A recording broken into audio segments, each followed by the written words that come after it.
Hello, and welcome to another episode of Child Abuse Awareness with Darlene J. Clark.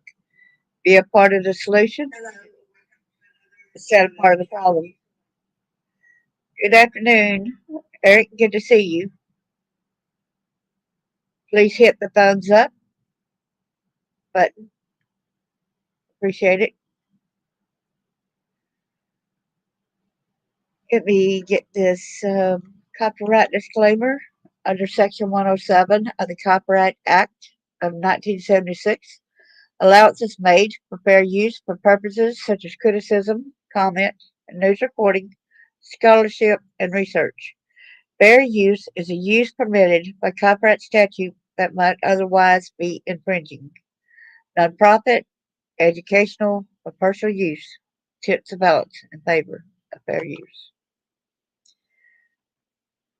Take heed in Matthew 18, verse 10. Take heed that you despise not one of these little ones, for I say unto you that in heaven their angels do always behold the face of my Father which is in heaven. Good to see you too. Thank you so much for coming. So we had talked with the Blackstone lawyer before, and he put out a name, and I saw some things very interesting, which I'll show near the end of this, or the middle of this, but I found some more information a few seconds ago. On the To be fair, I need to expose and do this. Franklin Delano Floyd was also known as Bill Ramsey. He was a murderer, bank robber, pedophile, kidnapper, and child sex trafficker. So, without further ado, let me present the screen.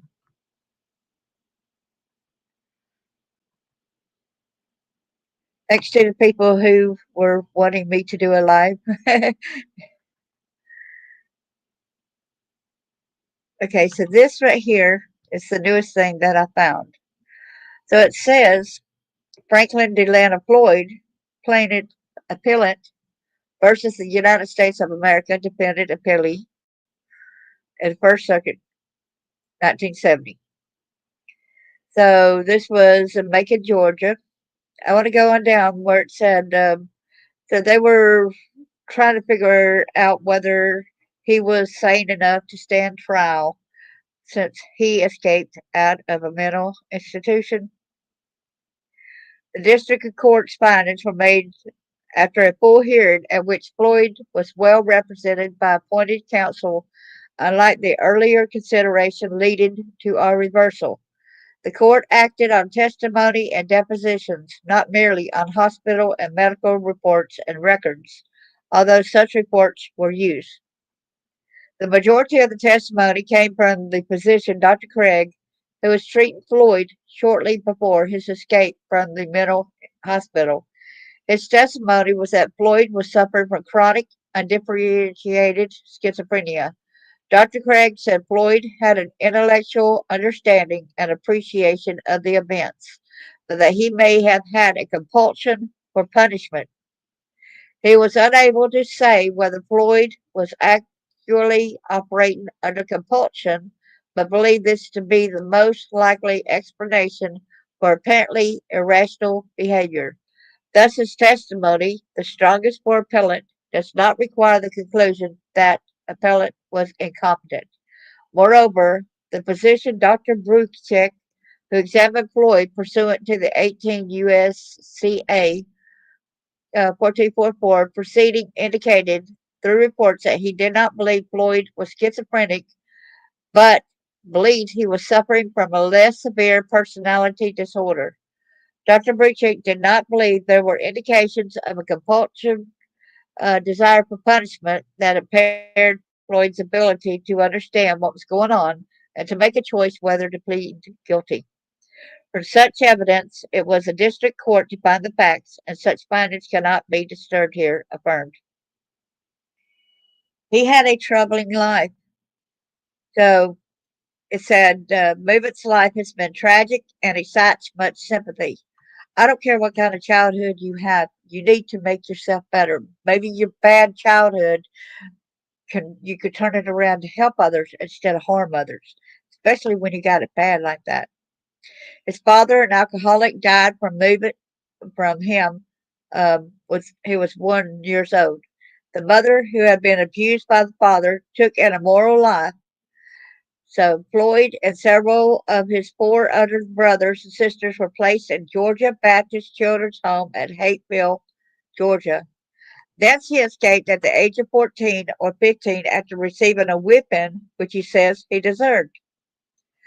Then was rejected by relatives at Bessemer, Alabama, and Gainesville, Georgia. He then went to a sister in Sumter, North or South Carolina, and ran off after a few days when his brother-in-law tried to whip him. The domestic relations judge there took him in and cared for him for 4 or 5 months. Domestic relations judge, okay. Then he found and joined his mother in Indianapolis, Indiana, for 2.5 weeks, where she signed papers for him to join the Army, and then she left with her paramour for parts unknown. He entered the service in June 1959 and served in Missouri and Oklahoma for about 6 months when he was discharged for being underage. He says he felt happy and secure while in the Army, and that was the only time in his life when he had some self respect and a feeling of belonging to a worthwhile organization. Maybe they should have left him in there. After his discharge in December 1959, he drifted to Indianapolis, where he had last seen his mother, and then to Philadelphia, New York, Miami, Atlanta, New Orleans, and finally to Los Angeles. He had to steal to eat. In February 1960, after concealing himself in a Sears Roebuck store in Los Angeles until after closing hours and after preparing and eating some food, he attempted to open a gun showcase, thus triggering a burglar alarm. He shot at the police officer, and the police officer shot him.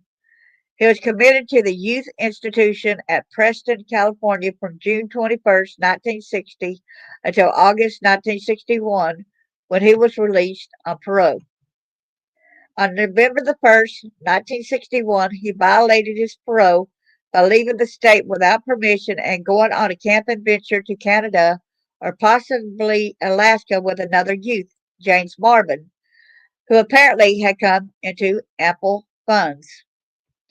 He was retaken into custody, and after a social evaluation by a senior social worker and a psychiatric evaluation by Dr. Edward R. Hodgson, chief psychiatrist, was returned to parole after 2 months. In May of 1962, he returned to Atlanta. He says he was settled in Atlanta with a good job at Eastern Airlines when he was soon arrested on a charge of child molestation.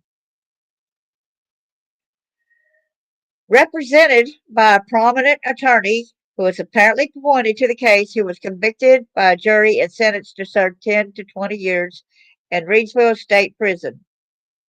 He began the service in July 1962 and on November 1st, 1962, was sent to the Midgeville State Hospital. There he was examined by Dr. James B. Craig as a member of a psychiatric screening board which met there on a regular basis. And evidence is a copy of the complete medical record and movement of Floyd at Midgeville State Hospital, including two reports of Dr. Craig, one dated November 1st and the other December 13th.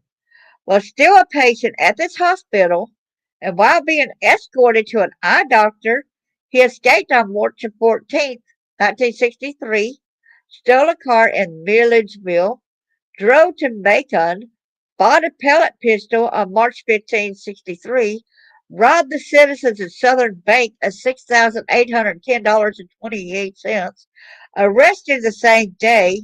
He orally confessed to the FBI agents on March 26, 1963. He insisted and has insisted all the while that he is innocent of the state molestation charge and that he robbed the bank in order to get money to employ counsel to reopen the case and to establish his innocence in respect to that charge. On April the 1st, 63, on motion of the district attorney, this court entered an order pursuant to 18, that's the case, the pursuant order, requiring a judicial determination of the mental competency to stand trial. So he was able to do that. His service in this sentence was been as follows. Um, so Chillicothe, Ohio, July 24, 63 to October 26, 63, Lewisburg, Pennsylvania. All this right here. On or about February 15, 68, he was released by federal authorities to state authorities to Reedsville, Georgia, to serve the balance of the bank robbery sentence concurrently with a state child molestation sentence. Meanwhile, however, he had attempted to escape from Chillicothe on September 27, 63, and in the United States District Court for the Southern District of Ohio, he received on October 21st, 63, a consecutive sentence of 5 years for escape, plus a concurrent sentence of 3 years for injury to government property. So the test largely anticipated by this court of Smith versus United States, that's 1956, approved Indusky whether he had sufficient present ability to consult with a lawyer with a reasonable degree to rational understanding, and whether he has rational as well as factual understanding of proceedings against him. So let me go without further ado. I'm not going to feel sorry for this dude, okay? So we go right here. This was years later. Excuse me. Cold case investigation. This was August the 3rd, 2015. Solving a decades old mystery. So right here it says 2 decades after the murder of 6-year-old Michael Hughes, the FBI's evidence response team and anthropologists from the University of Oklahoma searched an area near the Oklahoma-Texas border where Franklin Delano Floyd said he had dumped the boy's body after shooting him twice in the back of his head. Tanya Hughes, which was not her real name, well, you'll see her real name shortly, was just shy of her 21st birthday on a spring day in 1990 when she was struck by a hit-and-run driver in Oklahoma City. She died 5 days later, but the investigation into her suspicious death led to a mystery and a murder that took decades to fully unravel. That's because Tanya Hughes was not who anyone thought she was, and neither was her husband, Clarence Hughes, who now sits on death row in a Florida prison. But it might take up the 2 names because Clarence Hughes was actually Franklin Floyd. And Tanya Hughes, you'll find out. This is sad. Really upsets me. The FBI has been chipping away at this one since Special Agent Scott Loeb, who began working the cold case investigation in 2013 out of the borough's Oklahoma City division. There was a lot of peculiar twist to this case. Tanya left behind a child, Michael Hughes. Her husband claimed he was Michael's biological father, but shortly after Tanya died, Clarence gave Michael to Oklahoma State welfare officials and promptly disappeared. He knew the truth would come out, Loeb said, so he fled. The truth discovered during the hit-and-run investigation was that Clarence Hughes was actually Franklin Delano Floyd, a federal fugitive from Georgia wanted since 1973. Floyd was arrested in Georgia 2 months later and sent back to prison to serve the rest of his sentence. A blood test revealed that he was not Michael's biological father. That fact apparently didn't matter to Floyd because when he got out of prison in 93, he was determined to get custody of Michael, and he did, by kidnapping the 6-year-old from elementary school on September the 12th, 1994.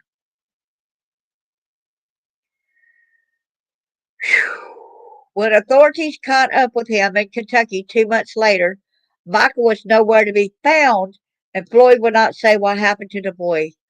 Floyd was later found guilty of a federal kidnapping charge and sent to prison. During the kidnapping investigation, photos were found taped to the gas tank of Floyd's pickup truck that showed a young woman who appeared to be bound and beaten. Years later, the woman, Cheryl Ann Camesso, was identified and matched to remains that had previously been discovered near a freeway on ramp near Tampa, Florida. Floyd was charged with her 1989 murder, convicted, and sentenced to death in 2002. The investigation into Michael's kidnapping also determined that Tanya Hughes, too, had been kidnapped by Floyd sometime between 1973 and August 1975. And when he surfaced in Oklahoma City, he began introducing the future wife as his daughter. Because, let me show you why. This is how the little girl looked. He had kidnapped her. Look at this cute little girl. This was the Tony Hughes when she was kidnapped, before she was kidnapped. Look at her. Look at this innocent child. Look at the heck she had to go through because of Franklin Delano Floyd. Oh, he says he wasn't guilty of child molestation. Now you're guilty of child rape, child trafficking. Excuse me. Then you go and you end up hit and run, killing her. Then you end up getting her son and kidnapping him and murdering him as well. Excuse me? So in 2013, the FBI and the National Center for Missing and Exploited Children conducted a cold case review of the Hughes kidnapping and reopened the investigation. A year later, Law and Special Agent Nate Burr spent several days interviewing Floyd in prison regarding Tanya and Michael Hughes. Sorry, little girl. So sorry. You didn't deserve what all happened to you. This childhood picture shows this was her real name right here, Suzanne Marie Savates. Near the time she was kidnapped by Franklin Delano Floyd, it took more than 2 decades for investigators to discover that the victim who died in a suspicious hit and run accident in Oklahoma City in 1990 was actually 20-year-old Savates. The death row inmate was generally uncooperative. Lobb said, but during the course of many hours of conversation, he told the agents that in 1974, under the name Brandon C. Williams, not only did he go by this other name up here, Hughes, but he also went by Bill Ramsey, and he also went by Brandon C. Williams. He went by Bill Ramsey when he hung around John Ramsey. Hey, Chris, good to see you.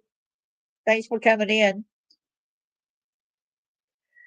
So he married a woman in North Carolina who had 3 daughters, and the new family made its way to Texas. He identified the oldest daughter as Suzanne Marie Sabakis, born September the 6th, 1969, in Michigan. Floyd said that after the mother was jailed for minor charges in Dallas, he took Suzanne and moved to Oklahoma City, dropping the other 2 daughters at a children's home. Did you really? Did anybody really check with that to make sure the other 2 daughters are alive? We needed to check into that to see if the other 2 daughters actually have been dropped off and were raised in a children's home. It needs checked out. He is deceased now, by the way. That's not going to change anything, but still, we need to know if them other 2 girls are okay. Love later confirmed the marriage through court records and using DNA samples concluded that Tanya Hughes was indeed Suzanne Marie Savakis. It had taken 24 years to learn her true identity. We were able to find her birth parents and give them some closure about their daughter. Wow. Wait a minute. Wait a minute. Wait a minute. How would you able to find a birth parents? Maybe the dad or something? Because if the mother was young and minor, okay, so he was able to go back and find the mother, okay. Eventually, Floyd told the investigators what happened to Michael Hughes. He murdered the first grader on the same day he kidnapped her. Oh, I'm so sorry, Chris. I'm so sorry for your nightmares. Lots of prayers, buddy. They were driving from Oklahoma City to Dallas, and Michael was being a typical 6 year old. He was out of control, and that pushed Floyd over the edge. Excuse me, you're kidnapping a child. A child is going to be nervous. A child is going to be upset. A child ain't going to want to go willingly.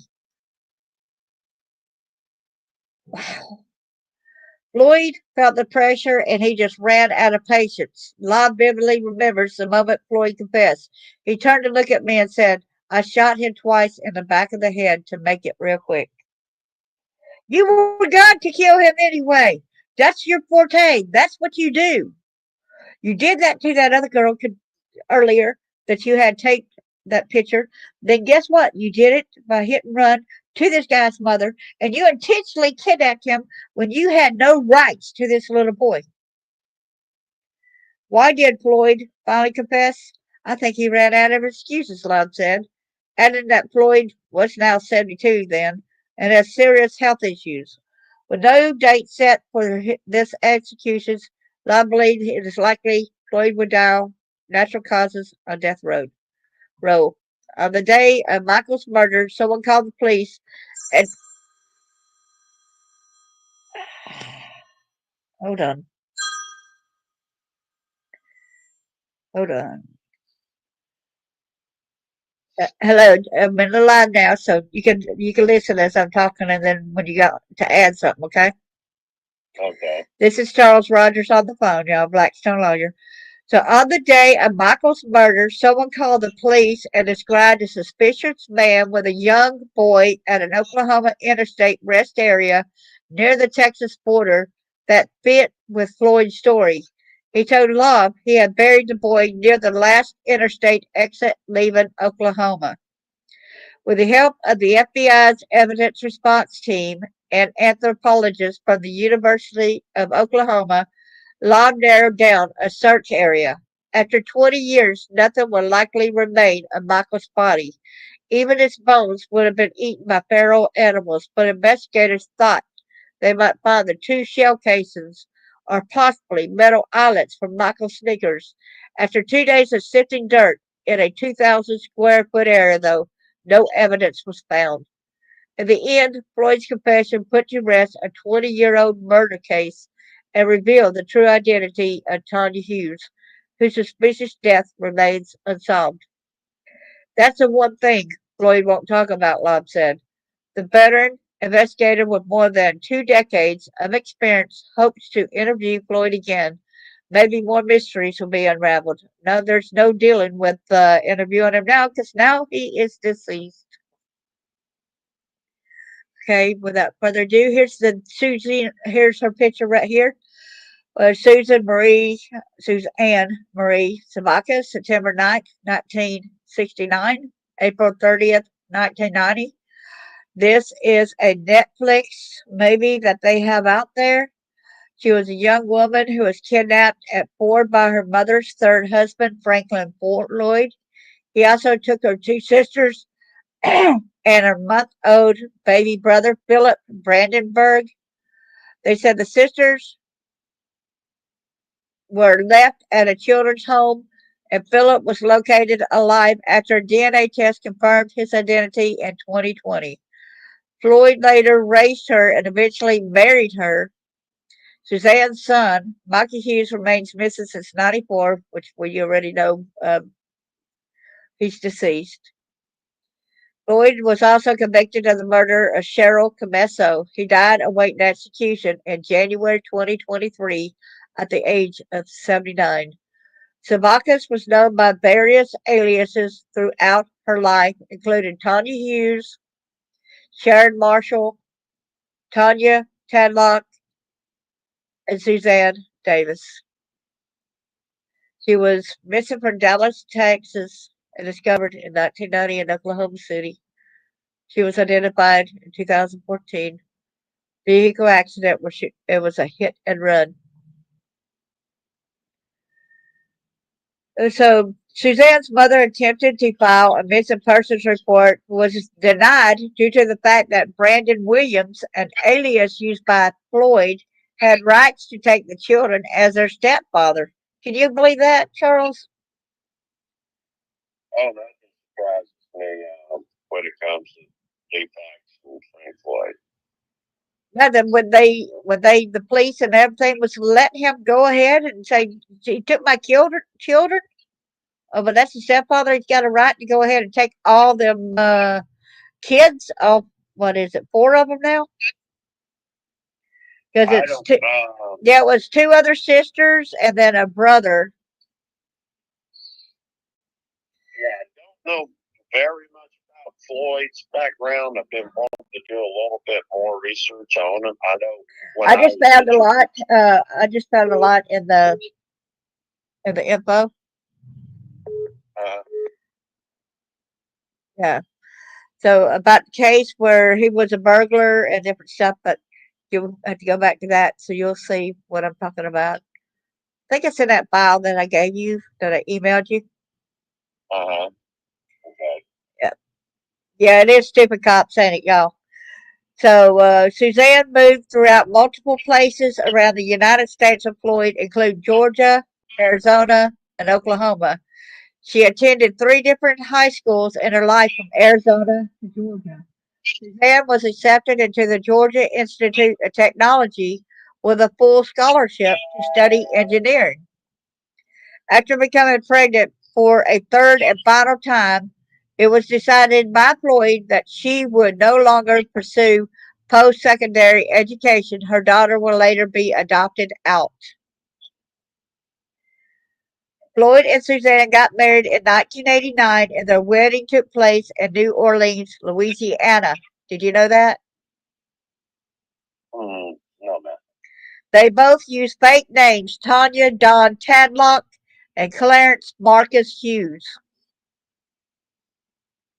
Floyd always claimed to be her biological father, but DNA tests revealed they were not related.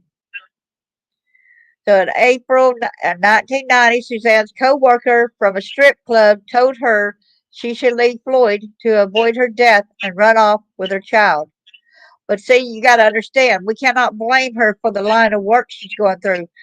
She was married to the abuser, the kidnapper. He had her under a tight grip. At the time, Suzanne had a secret relationship with Kevin Brown, who was the father of her son, Michael Hughes. Wow.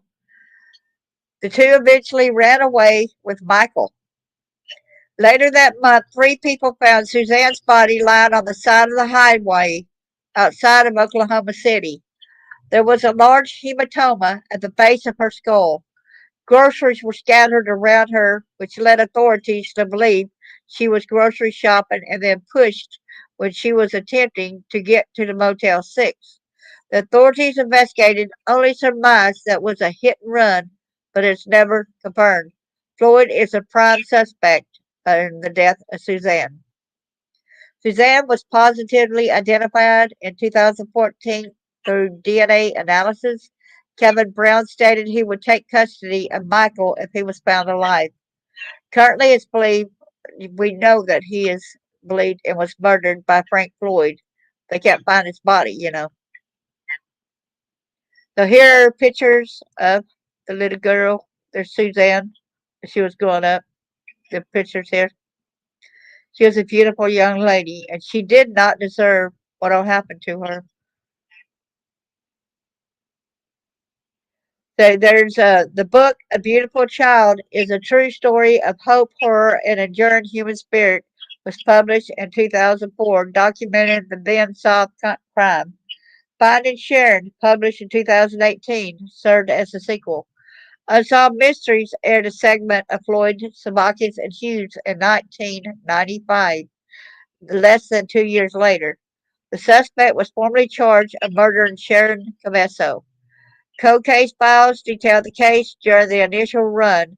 Secrets of the Morgue included the case of the episode Dance with the Devil, primarily detailing the murder of Comesso. Netflix's Girl in the Picture detailed the case, included interviews with her biological parents and daughters. So if y'all got Netflix, look up the movie Girl in the Picture, because this was me on that precious girl right here. Have your napkins and stuff handy. Here it is right here. Girl in the Picture, where Michael Hughes' remains ever found. Is Frank Floyd still alive? And more unanswered questions. I guess that's going to be in the movie itself. Okay, so now let's go right here with Franklin Floyd. Okay. In February, okay. Okay. So right here, this is a case in Florida with him, where this case presents us with a novel issue as a step parent who earlier relinquished custody of the child to the state following the death of its biological mother, exempt from prosecution for kidnapping under. That's why I say, if that's a parent and the mother, they said she was in prison, right? And then while she was in prison, he took the kids. But why is it right here following the death of its biological mother? And yet, later on that other issue, it said that they found her parents, her biological parents. It didn't say parent. So there's a lot wrong with this. We conclude that while the ordinary meaning of the word parent includes a step parent or any person who voluntarily assumes a biological parent's responsibility to rear a child, a person who has terminated this status by freely relinquishing custody of the child to the state is no longer his or her parent under Section 1201. You hear that? So he had no rights to any of the children, really. Right. Following the bench trial, so he was doing this for his own sicko stuff because he was attracted to kids. Following the bench trial, Franklin Delano Floyd was convicted of kidnapping, carrying a firearm during the commission of a kidnapping, carjacking, carrying a firearm during the commission of a carjacking, felony possession of a firearm, and interstate transportation of a stolen vehicle. Floyd seeks reversal on the following grounds. One, he is exempt from prosecution for kidnap pursuant because he is a parent of the victim. Two, the evidence is insufficient to support his conviction for kidnapping, interstate transportation of a stolen vehicle, and carrying a firearm during the commission of a kidnapping and carjacking. Three, the count of carrying a firearm during the commission of a kidnapping is duplicative of the charge of carrying a firearm during the commission of a carjacking. Four, he was denied to self-representation, his right to self-representation. He wanted to represent himself. Can you believe that? So five, he was denied his right to trial by jury because the court refused his request that the jury be sequestered. Okay. We affirm because none of these contentions is meritorious.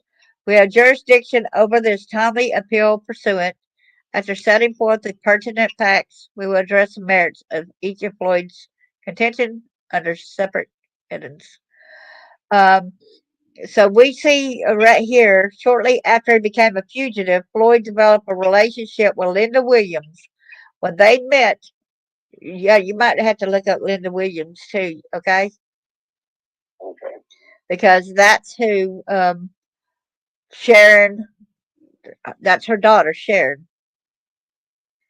In 1974, Floyd took Sharon with him after Linda Williams refused to marry him. During, say what? During Sharon's childhood, Floyd and Sharon lived together as father and daughter in several states. Floyd used a variety of aliases to avoid arrest on the outstanding warrant. Well, that don't make sense. It said he had a documentation that he was married to. Uh, I guess it was because he was married to Sharon, and then he was able to get Michael. I guess, right? So in 1980, yeah. So in 1987, while Floyd and Sharon were residing in Phoenix, Arizona, Sharon began dating Gregory Higgs. As a result of her relationship with Gregory Higgs, Sharon became pregnant. Sharon did not inform Higgs that she was pregnant. Floyd and Sharon left Phoenix before the baby was born. On April the 21st, 88, Sharon gave birth to a male child in Tampa, Florida. She named him Michael Gregory Marshall. When Michael was 14 months old, Floyd and Sharon were married in New Orleans, Louisiana on June 15th, 1989. They used the names Clarence Marcus Hughes and Tanya Dawn Tadlock on their marriage license documents. Floyd later told government investigators that it was a marriage of convenience designed to provide Michael with a father. Floyd also told the officers that the marriage was never consummated following their marriage. Floyd and Sharon moved to Tulsa, Oklahoma. We know that's BS, don't we? Well, it was consummated before the wedding. Yeah, it's consummated all while she was a child. Hey, Living with a Purpose Ministries. Good to see you. Thanks for coming in there. The sheriff was killed in a hit and run automobile accident on April 1990. A few days later, Floyd voluntarily relinquished custody of Michael to the Oklahoma Department of Human Services. Michael was placed in a foster home in the early part of 1990. In June 1990, Floyd was arrested on alleged federal parole violation. After Sharon's death, Floyd called Gregory Higgs and informed him of her demise. Higgs testified that Floyd told him that Sharon had given birth to Michael and that Higgs was the child's biological father. Floyd asked Higgs if he wanted to raise Michael. He invited Higgs to think it over. A day or two later, Floyd telephoned Higgs. Higgs informed Floyd that he wanted to raise Michael. Floyd promised to contact Higgs within a month to deliver Michael to him. Floyd did not communicate with Higgs again. Well, thank you so much, Live with Purpose Ministry. I appreciate you saying that. Shalom and faith. Thank you. On May the 17th, the state of Oklahoma filed a petition in the district court for Oklahoma County to make Michael a ward of the court as a deprived child. During these proceedings, Floyd claimed he was Michael's biological father. He requested that the court enter an order preserving his parental rights. Pursuant to Floyd's false representations that he was Michael's biological father, the state trial court ordered Floyd to pay child support and granted him the right to have Michael brought to the prison for supervised visits. The court also ordered that blood tests be administered to determine whether Floyd was Michael's biological father. So in December 1992, the state trial court ruled, without conducting an evidentiary hearing, that the blood test demonstrated that Floyd was not Michael's biological father. The court further ordered that all contact between Floyd and Michael will be terminated. Floyd appealed from this decision, asserting that he was entitled to an evidentiary hearing and the right to cross examine the state's expert witnesses. In an opinion published on July 6, 1993, the Oklahoma Supreme Court agreed and remanded the matter for an evidentiary hearing on the blood test results. It scheduled the hearing on September 23rd, 1994, and then he drove to the Indian Meridian Elementary School in Choctaw, Oklahoma, where Michael's foster parents had enrolled him. Floyd ordered the school principal, James Davis, to help him kidnap Michael. Davis testified that Floyd said, I'm ready to die, and if you don't help me, you won't live. Did you know that, Charles? No, I didn't. Like I Floyd, said, I haven't had the ability to really research Floyd as much as I wanted to research Floyd because of his connection to John Ramsey. But I've been having to do a little bit more on Rex Harriman because of his connection to John Ramsey. right. And trying to think of that guy's name in Arizona as well. I think his first name was David something. The toolbox murder is what they called him. Because when you start connecting the dots in these various serial killer cases, like I told you before, when I met Frank Floyd, it was like 3 days before my 18th birthday. And he was introduced to me as Bill Ramsey. Yeah, you told me that. So when I reported the incidents to the police, there was no such thing as Bill Ramsey. And I didn't know his name. And just around 8-9 months ago, his name came back up, and I decided to do a little digging into him. I said, why do people keep telling me look at Frank Floyd? So I went back in and I looked at it and I said, wait a minute. This guy's face looks familiar. Then I found his older picture. And when I saw this older picture, I went, wait a minute. This is the guy that was introduced to me as Frank Floyd. Well, just to make certain, I did go in and find out that he worked at the, Atlanta airport as a baggage handler, just like he said the night that or the day or evening that I met him, when who is now Judge Mike McLaughlin dropped him off at Tip Top Poultry. And this is how I found out that he and John Ramsey partnered up was. Okay, can I go ahead and finish with this one first? Where it says with the school episode with Michael, so the people don't get confused. Well, yeah, but let me add one more thing before you do. I find it very hard, a guy that was having a hard time abducting a 12-year-old girl is going to act alone in a lot of these murders that they're accrediting to him. And they're finding out the same thing with Rex Harriman. Wow, and this little girl, she was 4 years old when he kidnapped her. Mm-hmm. So, well, you also had to bear in mind he also was in cahoots with Richard Evans, another serial killer from South Carolina. Yes, I remember that's the route. What? Route what?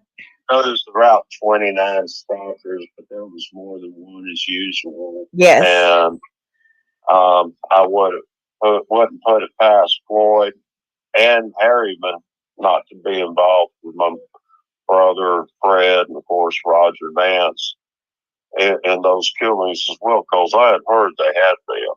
Right. Now, when you hear the stuff out of these people, they'll tell you a lot of truths, but they'll also slip in a line of bull. Exactly. Just go run in your mouth with somebody, and you'll make it sound like you don't know what you're talking about. So you have to sort through the information that they tell you, right, to find out which is fiction, which is fact.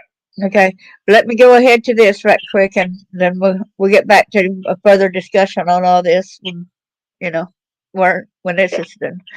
So Floyd and Ford Davis said he had a gun and displayed a portion of the pistol concealed in his pants pocket. Floyd instructed Davis to remove Michael from his class and to take him to Davis's 1994 Ford pickup truck. Floyd then directed Davis to drive to a secluded, wooded location. There, Floyd told Davis to get out of his truck. Like a few minutes ago, I showed y'all a picture. Here's a younger picture of Franklin Delano Floyd. I'm showing it now on the screen for everybody to see. Okay. So Floyd handcuffs Davis' hands together behind a tree and taped his mouth shut with 3 layers of duct tape.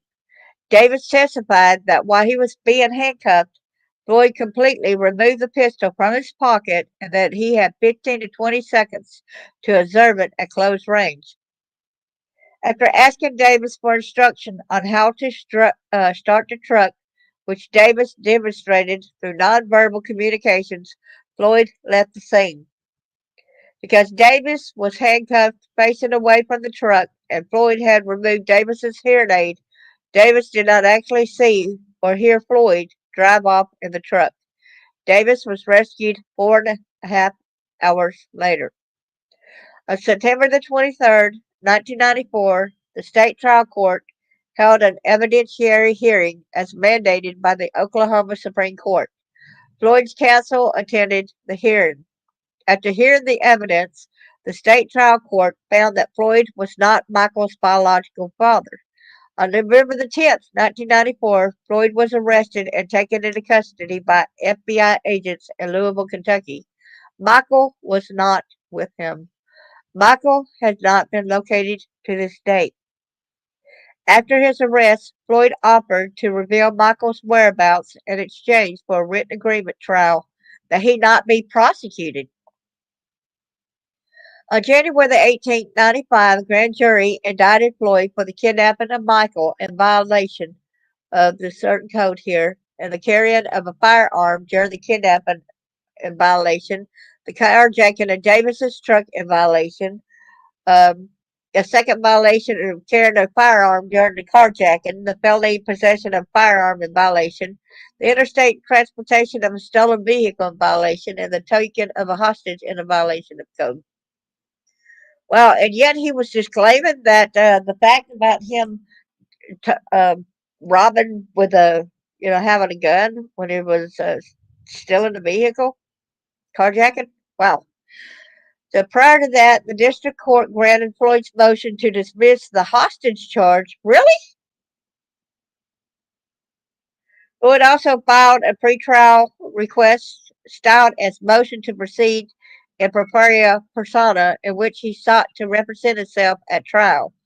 Prior to trial, however, Floyd informed the court that he did not want to take over his own representation. Instead, he requested that he would be allowed to offer argument on the parental kidnapping exemption and agreed that his counsel, Susan Amato, would represent him on all other aspects of the case.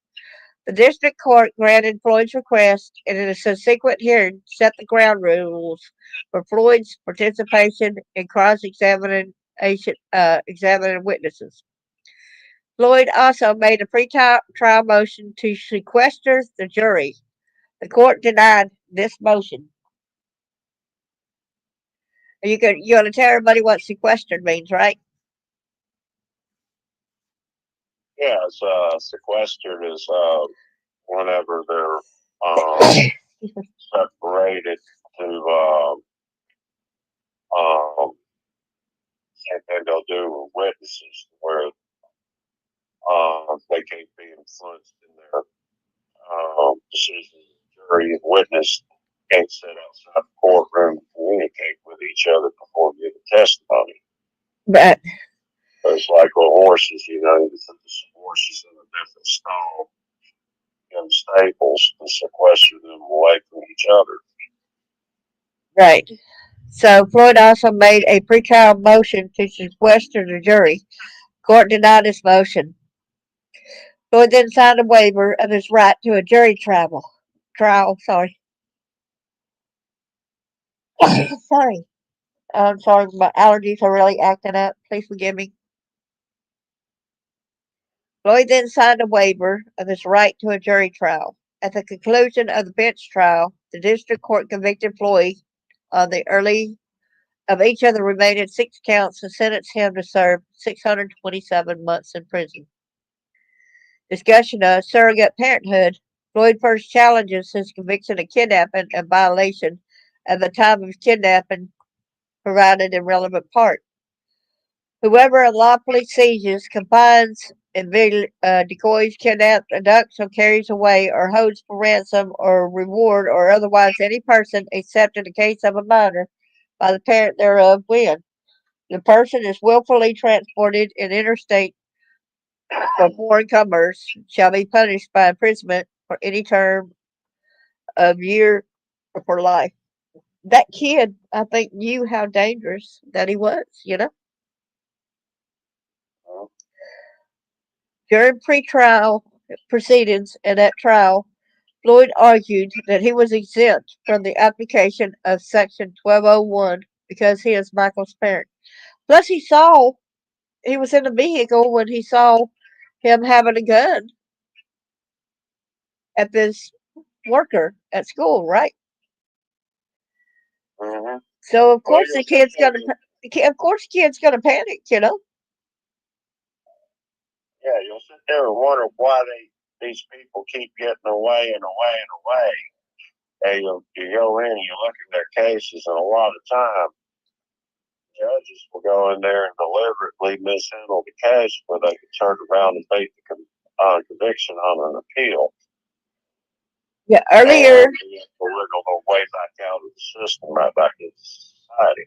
yeah, you have to go back to hearing about earlier. It showed I was talking about how many times he already escaped from the different places. Mm-hmm.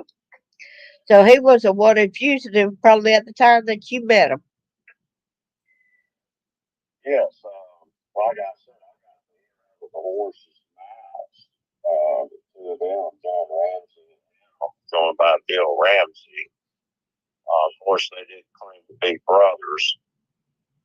And whenever there was a big question about my brother, Fred and Roger, of course, this was after I heard out of John Ramsey. Made my comment to him about what I could do to him with one hand tied behind my back.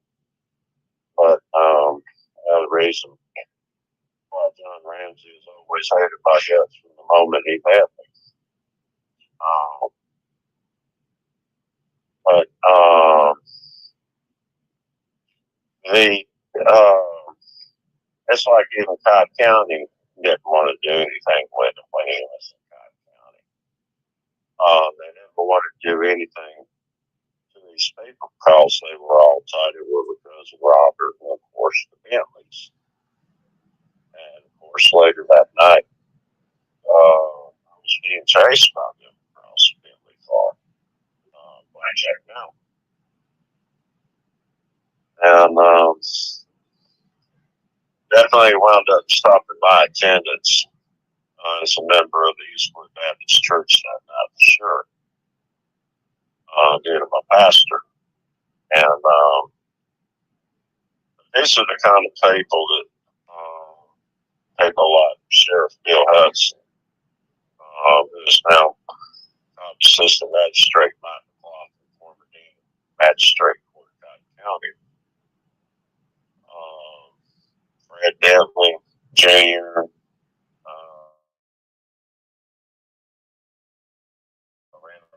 Senior, they're still alive, but they're Devlin Jr.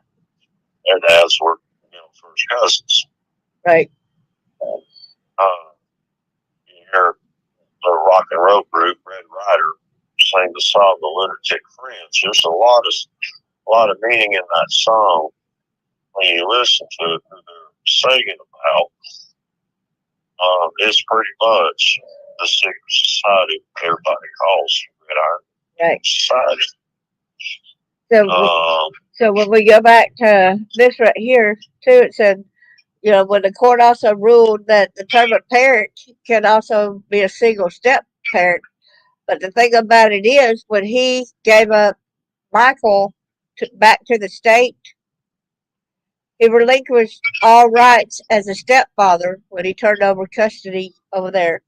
So it said Floyd argues that the district court erred in finding that he was not Michael's father at the time of the kidnapping because even after voluntarily relinquishing Michael to the state of Oklahoma, Floyd continued to exercise the parental rights available to him. If that's a parent, man, and then he kills him, and I believe he's probably the one that did the hit and run of his mama too. Yeah. Congress did Well, not. you're talking a guy, 1981, abducted a mother, 28-year-old Mary Carter. You can Google it. You see his deposit sketch there. in her case, from a convenience store with her two little daughters, if I remember correctly, ages 3 and 4 years old, or 2 or 3. I forgot how old these ladies were when they saw their mother murdered by who is now Judge McLaughlin. Yeah. But it was Floyd who actually got her and her daughters into this pickup truck and drove her back to his place where of course, John Ramsey arrived shortly after he arrived to his house with her. And, it's a terrible story because. That was that in Cincinnati, Ohio? Yes, ma'am. According to invasion at my house in 2013, I'm not supposed to remember. McLaughlin said on Mary Carter. Yeah, this says about Grandma Mary Carter case because he murdered her right there in front of her two daughters. Yeah. So this is right here. Police said police don't know who killed Mary Carter, young mother of 2 children, in 1980, but they know what the killer likely drove: a midnight blue Ford pickup truck with 2 to 3 inch white stripes on its side. That the vehicle's description Cincinnati police circulated in the weeks after Carter, a 21-year-old woman from Hyde Park, was killed August 16th of 1980. She had been strangled with a ligature, likely in front of her 2 children, a 4-year-old son and a 2-year-old daughter. Carter's murder at first seemed it might be quickly solved after a witness came forward and said he spotted Carter and her kids climbing into the Ford, thought to be a 1976 or 77 model, near Vista Avenue and Madison Road about 11:30 a.m. August 16th. Her body was found 2 hours later, left face down on the ground. Police learned through interviews that Carter had talked briefly with the bus driver to ask about its route, but learned the bus didn't go to her desired location. Investigators surmised that likely while she accepted the ride from the truck driver, the 2 children were found wandering alone on the street not far from where their mother was discarded in the rear of a wooded lot in the 1000 block of Eastern Avenue. Because the kids were so young, they weren't able to offer much to investigators, though the older children said he had it before met the man behind the wheel. The theories. Okay, so I see a picture right here. It shows it's got a mustache. And yeah, if you look at a minute ago, we did, let me see, go over here, do it again. I'm going to go back to Frank Delano Floyd.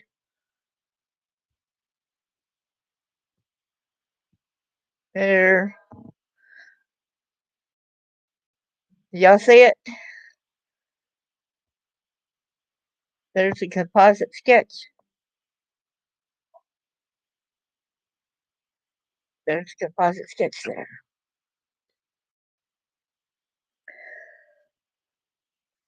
It's pretty scary, ain't it? Oh, right, yes. Especially when you look at you put a beard on the clock and you start looking around at some downside on sides, even up to Tennessee. You get start getting a pretty good idea about just what that song with the friend sings about. It's the people who run this country and the financial system from behind the scenes. Right. And people like Frank Floyd, well, they need people like Floyd because you go out and get rid of whoever they want to go get rid of, with a group of upheld serial.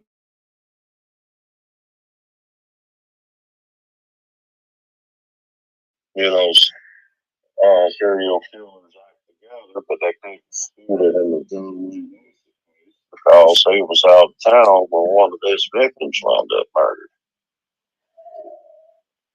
I'm not going to say much yet about who told me who was the one responsible for that, but we know that there's that picture from I think around 1977 era there of Rosalind Carter, John Wayne Gacy.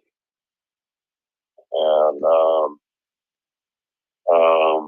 we know that Jimmy Carter, was friends with John Ramsey. We know that John Ramsey was, best friends with Frank Floyd. Didn't you also say that Eric Rudolph even worked for Jimmy Carter at one time? Yeah, he had remodeled his house down there in Plains, Georgia. Eric worked for Zell Miller when he was governor of the state of Georgia. Now, Zell, he denied knowing Eric, said, tell the media, why, how am I supposed to know every contractor that works for me as a contractor? Well, it's kind of funny how he recommended some of the parents of the members of the Brass Valley Golf Club where he worked at to teach their children water skiing. Yes, it's Mr. Rogers. Mr. Charles Rogers, Blackstone lawyer. That's right. So, and of course, we know that in 2004, when the Ramseys were being interviewed there on the news station in Atlanta, they were quite asked if they had murdered their daughter, and they sat there denied it. Well, Zell was a U.S. Senator, and he came in and threatened any reporter or news agency with, government retaliation if they were to ever imply that his friends, John and Patsy, had anything to do with their daughter's murder. And that right there in itself was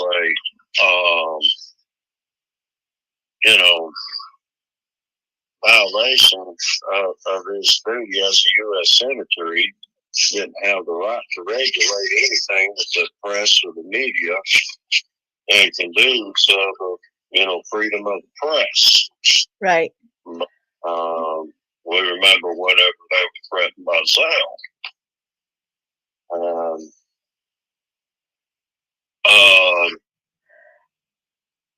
So that's why we have people like Frank Floyd that was able to steer through the judicial system the way that he did for so long. Wasn't what he used, who he did. So y'all can see the resemblance between him and him. Does anybody see the resemblance between him, the composite sketch, and him? Put a one up.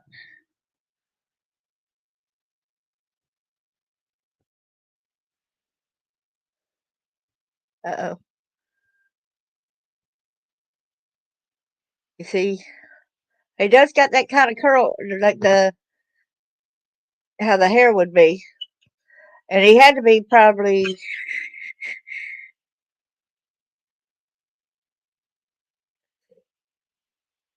it's close. Wonder how Barry Carter was. So he had to be younger than in this other picture that we see him, what I'm looking at right now. Yeah,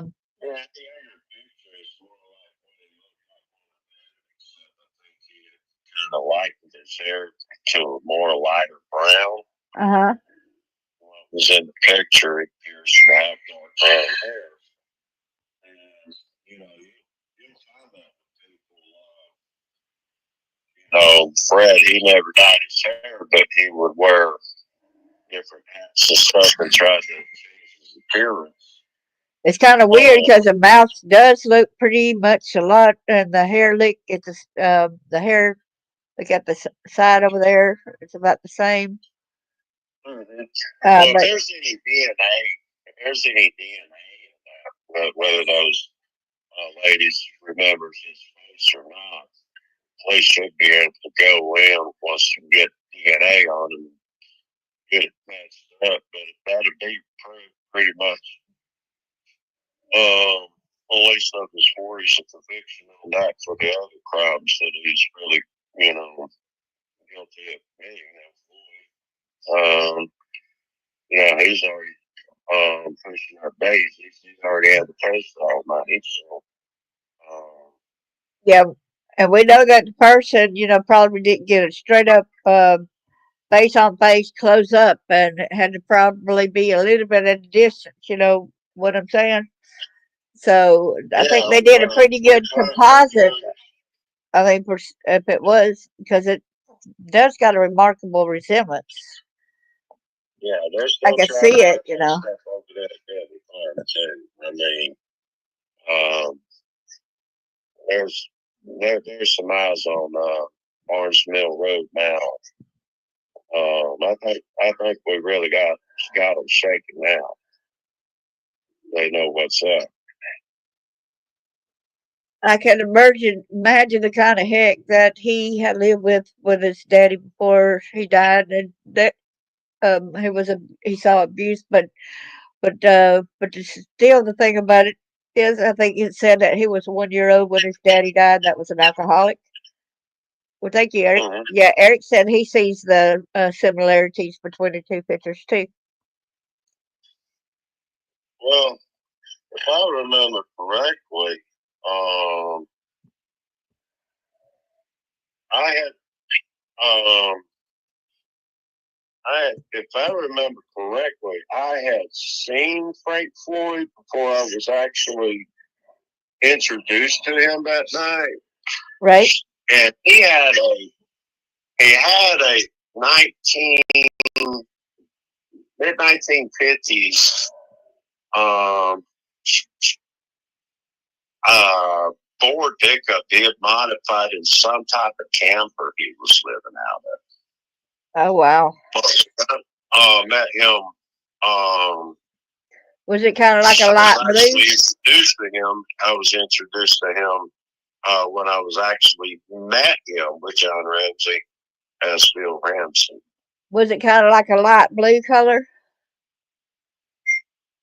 Kind of like a grayish. It was at nighttime. We went out there. He was camped out up near Dutchess, Georgia. And we rode up there where he was camped at, close to the house where my dad and I used to live at when I was a teenager and fresh at that here in the 90s. You know, it's, it's kind of funny the way two people see the color of a car also, because like my ex-husband, he had like a bluish green Chevrolet, Chevrolet, and I think this one was I think he had a Ford too, but I can't remember which one was which. The Ford or Chevy. He had so many different ones, at times. But it had a bluish gray look to me, and he said it's got a greenish look to me, and I'm like, it's got a bluish look to me. So we had a disagreement about whether it was blue or whether it was green. Well, the reason why they was so hard trying to catch me over there at Blackjack Mountain was, living over there in Dutchess and doing a lot of stuff over there, hiking around with my girlfriend and learning how to prospect for gold from this couple, McDonald's there in Delano. I was all the time, hiking up and down trails and side of mountains and stuff like that. So I was real athletic. Wow. So I got a question for you. I got another question for you. I'm sorry. Go ahead and finish that Go ahead and finish that statement, and I got a question. Yeah. So right after Mr. Lake let me out of the station wagon there on Barnes Mill Road, there behind that gas station, when I went hiking up that hill there, head into the mountain there, they jumped out going to run up and try to catch me. And Fred told them, "Nah, you might as well not even waste your time. He's probably already halfway up to the mountain now." And he was right. Yeah. Yeah, I remember you was in the bar and they was trying to set you up and was going to try to kill you, Yeah. Well, they were even running right over me. Once I got over the Merritt Road, this is how much I had to whittle around their Benton Farm, of course. They had more, they called it George and Senior and Bentley Jr. People separated, because of the name George Edward Bentley. But I just, I even went over to his fort where he was sitting and even asked him to call off the chase. He wouldn't do it, man. When I was running down, I had to jump down in the creek and hide up underneath us overhang of the bank in the creek while they were running all along on that side looking in the creek, and someone on the other side looking and still did see me on the other side of the creek. I was able to work my way in behind them once they crossed over to Merrick Road and started looking to see if I ran up on the other part of the mountain, because Fred figured if I was good up on the side of the mountain, I would definitely outrun them. But they scattered out. There was at least a dozen of them, and I was able to come in behind them as they worked their way over. I forgot the name of the street names. There's that neighborhood that borders on Good Road and Merrick Road. There's that Eastwood Baptist Church. That. And a homeowner was actually outside his backyard watching them cruise up and down the road in my Grand Prix I just got, looking for me, and told me there was about three of them around the corner of the street past his house. So he's watching out for you, huh? See if I could go up. So I had to go up there and lay down and hide until Fred came back and picked him up in my automobile. Right. And then I was able to work my way through the neighborhood and hide behind some shrubbery and houses and work my way over to the church that I attended and try to get assistance from a pastor, which of course didn't happen. Yeah. So, got the Thomases, the couple that used to live in the house where the entrance goes to All Good Road from that church now. They were the ones who actually let me. Like the pastor was scared of them, I guess, Yeah. I was telling a friend the other day, even though I wasn't 18 years old, John Ramsey was 40 years old, I think I could have really whooped this stuff with one hand tied behind my back and called. Because that 12-year-old girl that kicked over. If they don't have a gun, there's really not, or a good size knife, there's really not a whole lot they can do to an adult, Right. Now, to a child might be a little different, Now, you get a woman in fear like he did, like Floyd did that. One victim of his, what he did to her since her childhood, and he turned around and wound up marrying her under a false name and all that,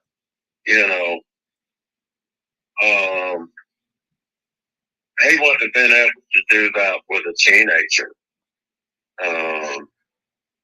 or older, because he would have probably wound up dead or seriously hurt from this victim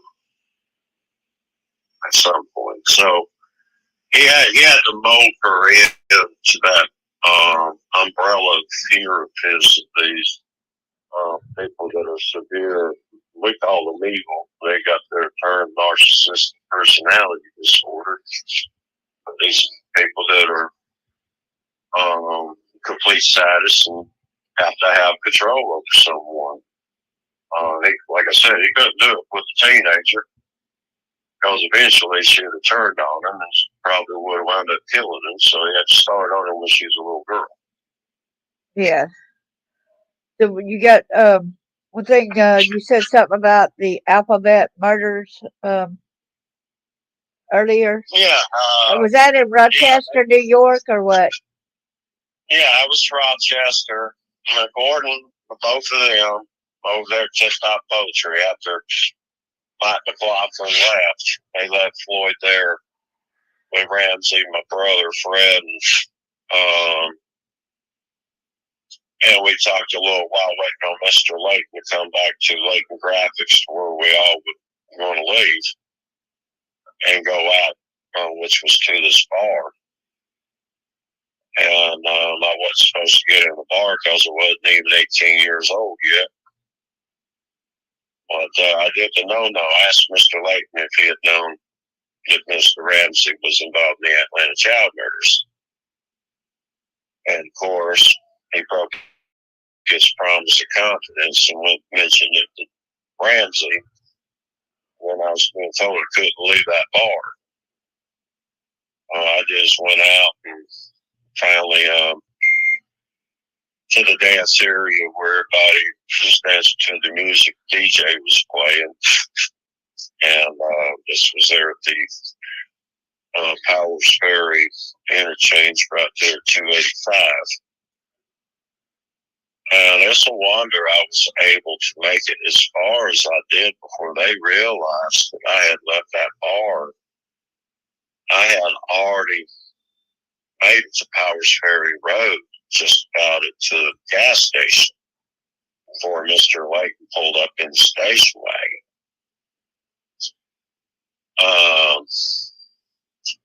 Those guys that worked at Layton were Fred and Roger. I think his name went by Larry Rome. It's one of them.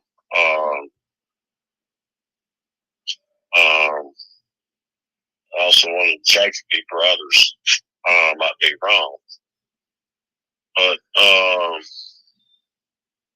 really not totally certain of their identities. Other than one of them being one of the truck drivers down there in Lower Alabama when they were trying to chase me down there in the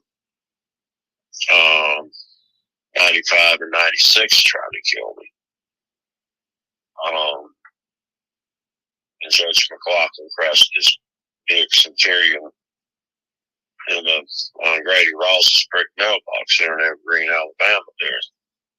95 trying to chase me to one of those UPS trucks.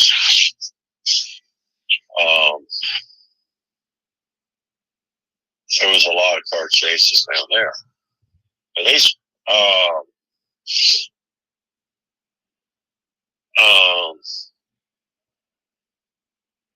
they knew where you was taking to dump me out at, and I had to run all over that mountain and that farm to get away from it. And they wanted me ever since Jim Stubbs was buried. They always had it out for me. And that was really the third attempt on my life before my 18th birthday. And of course, I got brutally attacked by the Horton brothers and my cousin Ernie the night of my birthday. 18th birthday.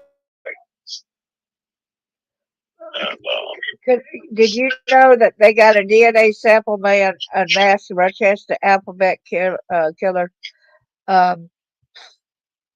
So I'm wondering if they have any evidence of both of them's DNA. They should, but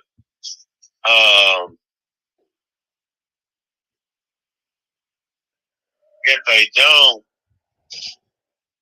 and you're talking a case of 70, if I remember correctly. But they did this in 2022. It said the DNA sample may unmask the Rochester alphabet killer, April 21st, 2022. Well, I'd be testing that against Frank Floyd and against John Ramsey. Yeah, so here it said it's April 2022. So evidently they must have some kind of DNA proof there, you know. Mm-hmm. Well, if they get DNA off the Jill Robinson, they should say they've not already matched it up to John Ramsey. Okay, I got a question. Did you know any of them that was had a brown vehicle at the time? What, the alphabet? Yeah, Not in the alphabet. because The it brown vehicles. because it says when she was seen walking from the grocery store, witness stated that she was talking to someone in a brown vehicle and may have had a brown vehicle during that time. And Mhm. Well, according to Ramsey and Floyd, if I remember correctly, I thought they said that Floyd was in a blue Dodge van. Yeah. And was trying to get her in it.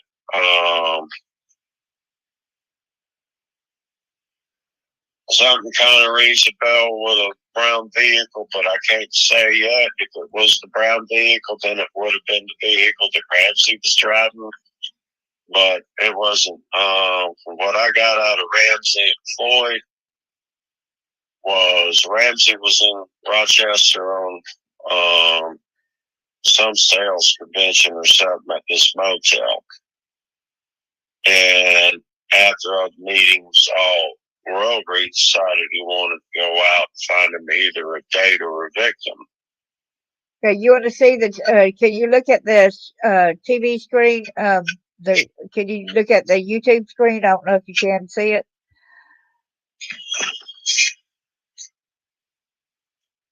There is a police sketch of Rochester alphabet murderer. There are two ones right here, two pictures.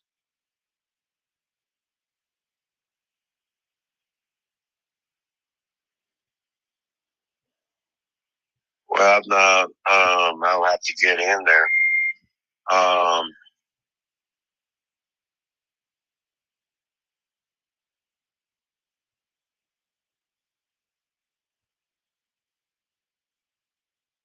Tell you what, it looks almost like Festus off of Gunsmoke.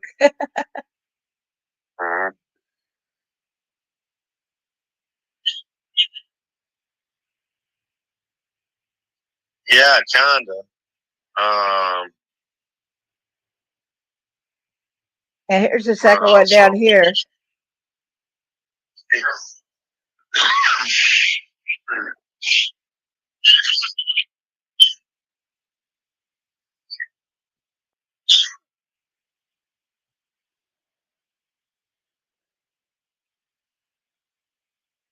You can see the pictures. Yes, ma'am. I can see the pictures.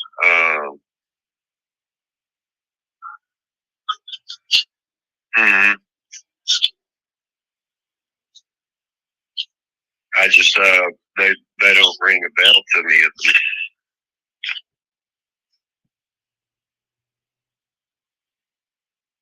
There's that one.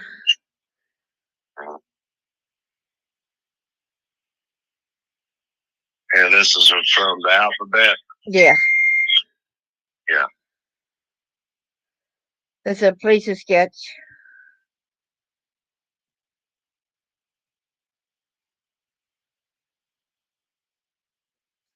Let's see, this is what it says. Let's see, I believe it is. See, here's the three girls right here. Carmen Cullen, 10-year-old left, Wanda Wakowitz, and Michelle. Let's get to that guy's picture again. Huh? The guy with the beard and hair again. Let me look at that again. If Whatchacott did not have a beard, that possibly, you know what I'm saying? The mustache, it does favor Floyd somewhat. Well, it actually favors Robert Beach. Really? Yeah. Robert combed his hair to the side, and he always liked to wear a mustache. You see the kind of clothing that he's wearing? I don't know, you know. Yeah, that'd be around the time before he went to work in the police department. So that would make sense that Robert could possibly been up there. Did Robert have a brown vehicle? You're talking 1970. I don't know what Robert had in 1970. I was we came back from Naples, Florida, 1970, 1971. So I can't remember what kind of vehicle Robert owned at that time. Okay, look at the second composite sketch.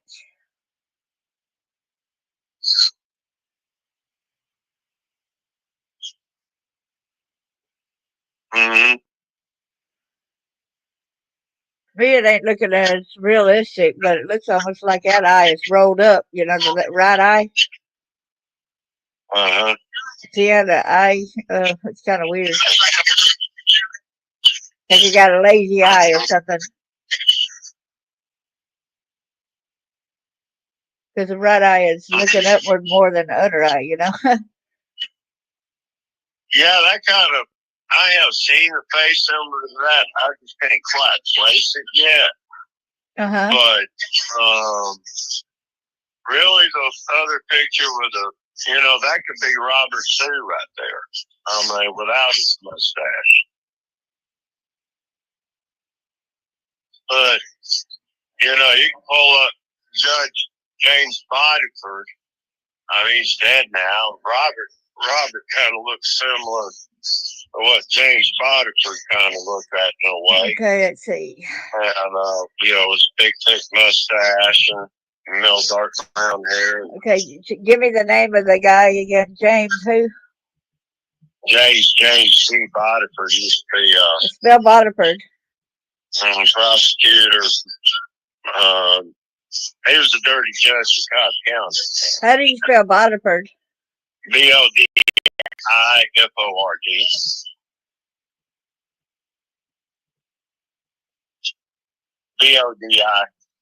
Bodiford. And then, okay, then I say, let's see, Cobb, Georgia. Mm-hmm.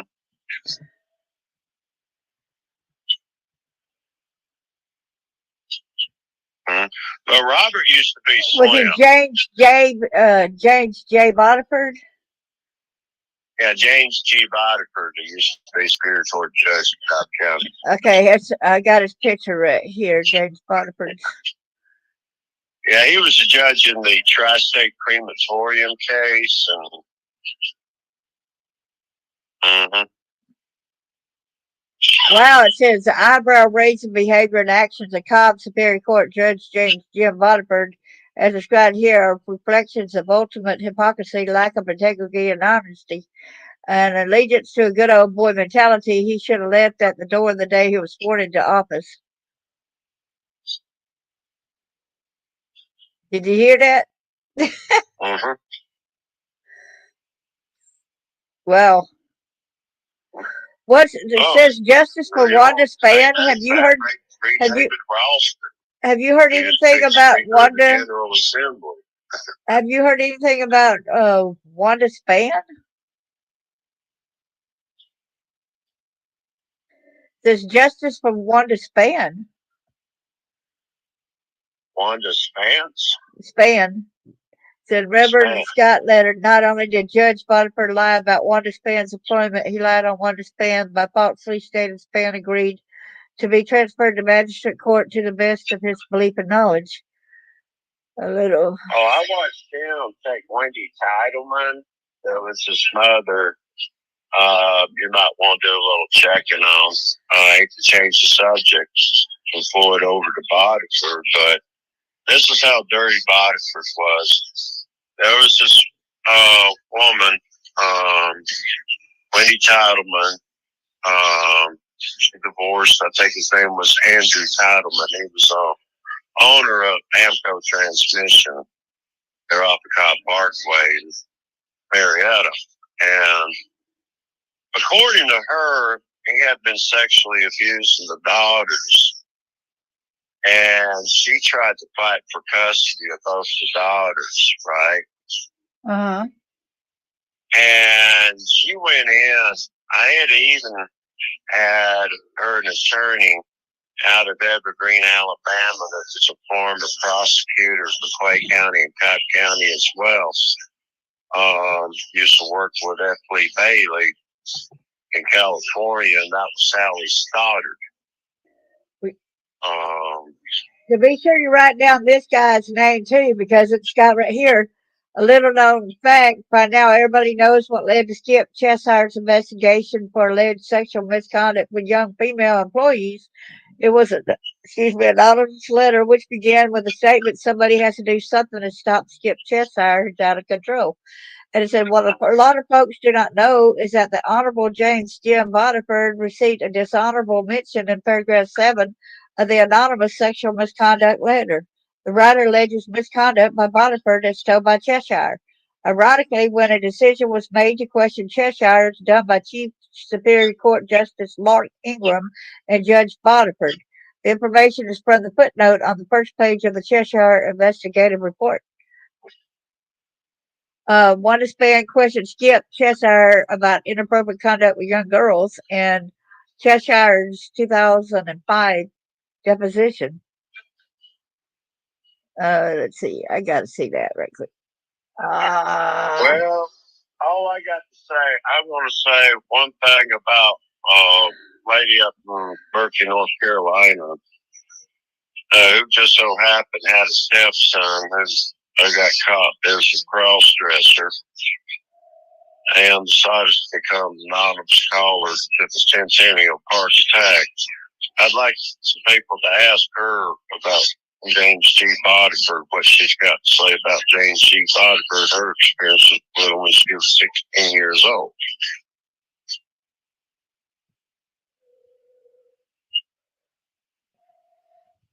There's even a book out that Wendy Tiedemann, see from the book right here? Wendy Tiedemann book, Let My Children Go, in a movement account. It's a movement account of the failure of the system that is supposed to be protecting children. You see the front of the screen right there about the book, though? Yes, ma'am. I sat there in his courtroom and I witnessed what he did to that poor lady. Wow. And he threatened to have her counsel disbarred if he represented her. And she had to go in there and plead her case before him, who had already ruled in favor of her ex and was wanting him to recuse himself, refused to do that. And he just sat there and just showed his butt with her on the bench. Yeah. And just, and pretty much banned her from communication with the two daughters. I mean, just a total bully on the bench. That is not good, No. I mean, Cobb County's got a Cobb County. Tri-State Crematorium. Hi there. I'm glad you're back, Eric. But I think this is pretty interesting. And she said, if you want a direct order from Wendy Tiedemann, send your request along with $20 payment to Wendy Tiedemann, P.O. Box 54181, Cincinnati, Ohio 45254. To learn more about the injustice that's going on. It says the back cover states that this book is about children being placed in the custody of their abusive parents and their innocent protecting parents being removed from the children's lives.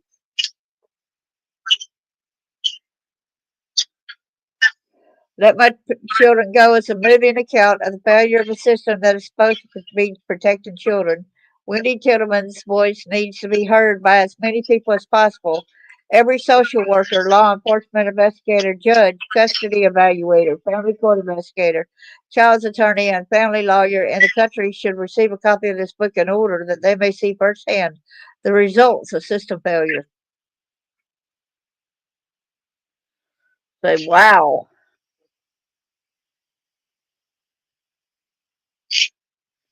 This right here, when I tried to look at the Cheshire's 2005 deposition, it was giving me a little bit of problem. So then I tried to go to file,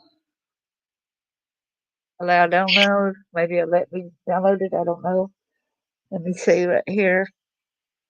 Go to the download there.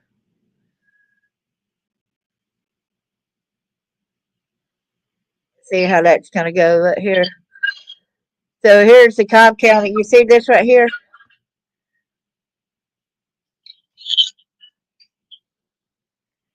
I got it with Fisher and Phillips Confidential, the memorandum, Cobb County Superior Court Judge Counsel.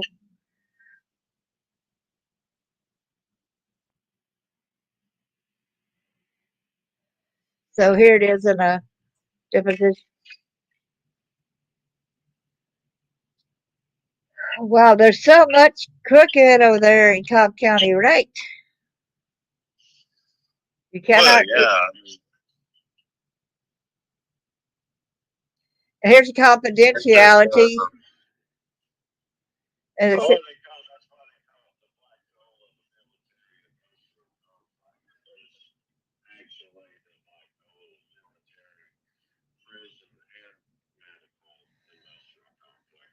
wow.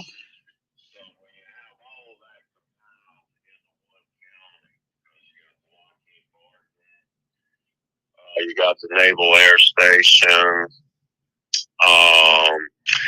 And of course, they finally got the Atlanta Parade Stadium there from Atlanta and Cobb County now. So now they got the parades. And of course, a lot of these corporations like Home Depot have their corporate headquarters there in Phoenix. And so I just sit here. I hope that helps a lot of people get a good idea about what we're against, who we're supporting when we elect their candidates in the office, when we re-elect their judges back on the bench, put their prosecutors in office and their sheriffs in place. Just why we have people like Judge Michael McLaughlin even sitting on the bench, being a known serial killer, even with the people he works with. I'll make sure to send you these two things as well, okay? These two PDFs on the Cobb County. You put it in with your paperwork on that.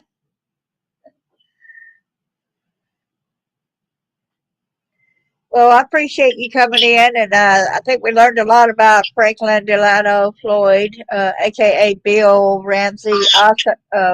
What were the other names now? They're Brandon that he went by, and Well, and then he probably beat Roger Vance on ABC, you know. You could probably Google both and figure out which one outnumbered the other one. yeah, and then when Now, Rick Sheridan, there's probably no telling how many he has. and you see how many, you see how many that the Tanya Hughes the girl had, you know, the one that was kidnapped. She had that other name. Uh, you know, she was kidnapped by Floyd when she was 4 years old. She had 5 or 6 different names, and so I can imagine for every last name that she had, he had a last name to it too. Mm-hmm. I can imagine that. North Carolina because of our discussion about Danny Hughes. No, because remember she was kidnapped. She was that blonde headed that he kidnapped from. Was it Texas or what was it? He had kidnapped her from, and then he killed her. The kid Michael. Mm-hmm. Yeah, so he wasn't a huge. You know, that was right. Delano Floyd. You know, it had nothing to do with really the last name being huge. You know. So it makes you wonder, Well, but he did originally live as a younger person in either North Carolina or South Carolina. When you read, go back and read that information, I gave you the case thing on him from his young age, having the about the bank robbery thing. Mm-hmm. And when you go on further down, it says more of the deposition type of stuff about. We're also, I think it's going to be the same PDF. It's got where he sexually assaulted someone and then all fleeing for justice constantly. Oh man, he was bad. Was he supposedly there too during John Bonet's murder? One more time. Was he supposedly there during John Bonet's murder as well? Hey, Floyd? Yeah. No, Floyd was fine. With John Bonet. Okay. I was in a great over in custody one.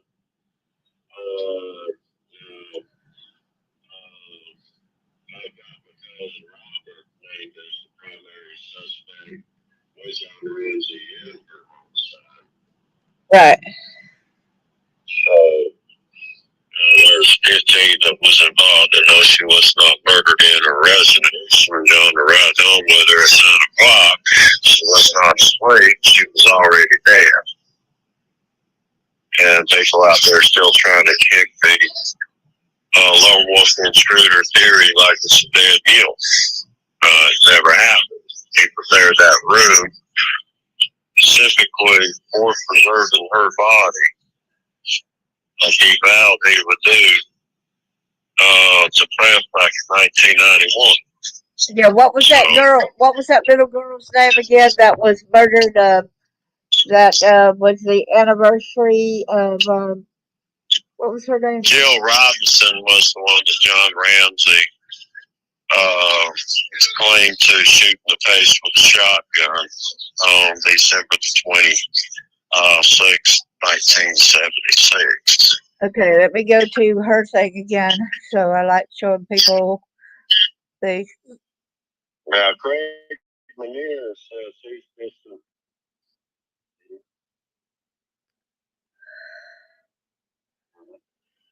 Now, Craig Manier has claimed distant relation to her, and has also confessed to having some involvement in John Bonet's homicide as well. Was she an Oklahoma murder?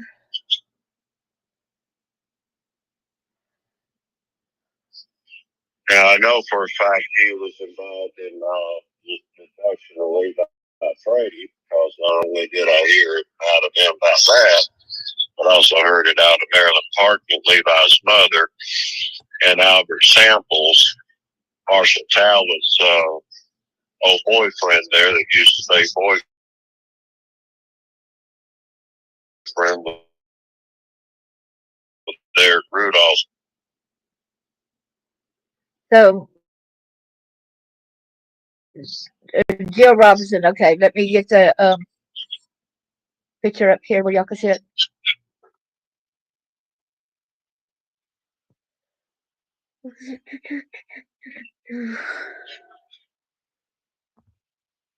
Here she is right here.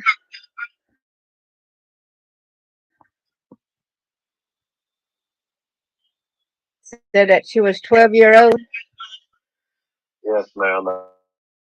That's Jill. And she was in Royal Oak, Michigan. That same late afternoon of December 22nd, 1976. The body was found at 8:45 a.m. December the 26th, 1976, near I-75 and Big Beaver Road in Troy, Michigan. Cause of death, shotgun blast to her head. She was not sexually assaulted. Family history. Jill's parents were divorced. She lived with her mother in Royal Oak and visited her father regularly. Her family was Roman Catholic. She was described as a loner and a smart, good student. Carol Robinson had. Supposedly involved in that, according to John Ramsey and Doug McRae, Radio Shack in Mercer, North Carolina, claimed that there was 5 of them took her in the shack. They videoed everything they did to that poor girl. They video recorded everything they did to all the children they murdered together. I bet her mother really hates the last conversation that she had with her. I bet Carol. Oh, I'm so sorry, ma'am. I really am. Because the kind of statement you said, that's a lot of guilt. Said, according to Carol, Jill's mother, the two were arguing about biscuits. Jill was asked to help make them for dinner. She refused. Sometime after a heated back and forth, Carol told her to leave until she became part of the family. Jill went to her room, packed up her clothes and a plaid blanket into a denim bag. Before she left, she dressed herself in blue jeans, a shirt, an orange winter coat, and blue knit cap with a yellow design on it, and then she would leave, just like her mother asked her to. She rode her bike away from her mother and her home. Jill would later be seen by a family friend at a hobby shop on Woodward Avenue, just 4.5 blocks away from her mother's home. The next morning, two witnesses said they saw her in the donut depot on Maple Road. This was between 6 a.m. and 7 a.m. Yes, Father Thomas Robinson made a phone call to police at 11:30 p.m. the day she left. Jill was found on the side of the road on I-75 north of Big Beaver Road. She was laying on her back, fully clothed, not bound in any way, but a ring, a deep dark red, surrounded her head. The killer had transported her here, then shot her at close range in the head with a shotgun. It was later decided that Jill was fed and cared for at least 3 days. She seemed to be washed, clean, and with no signs of sexual abuse at all.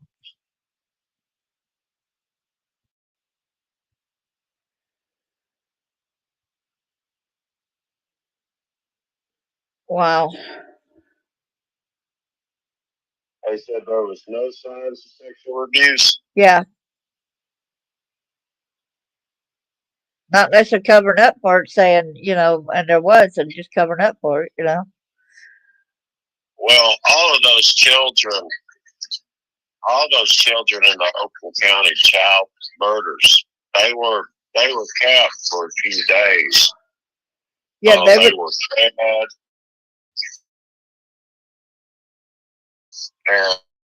and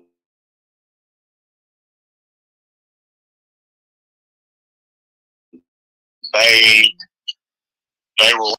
Stebbins, he was Yeah. 12 years old. Hmm.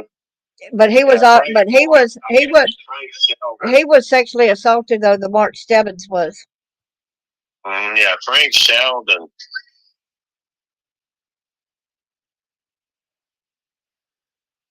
Yeah. Well, see, Frank Sheldon was involved in that mess too. Yes.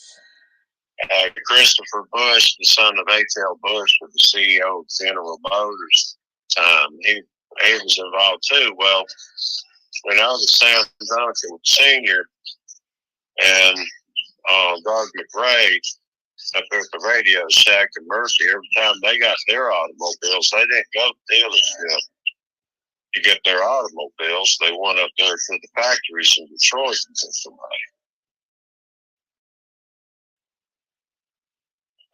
Doug had that. This right here is Francis. This is Francis Sheldon that y'all are. This is Francis Sheldon right here that we're talking about right here. Mm-hmm. Yeah, that's the zombie.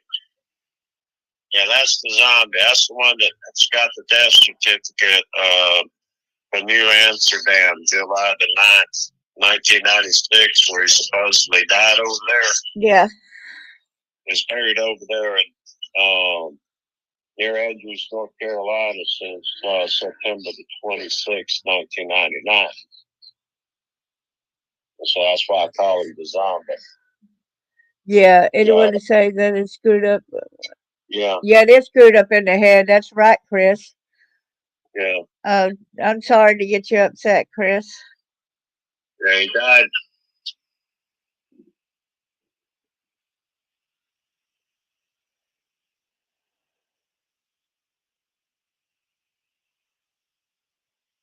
But his death certificate said he died July the 9th, 1996, but we had to kill him in self-defense again in 1999 with Andrea Strassmeyer and Dave Holloway. So he was doing trying to get away with doing things, huh?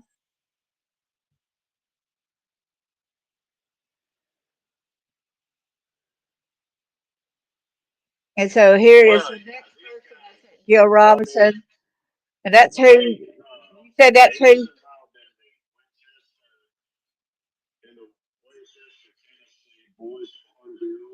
Uh huh.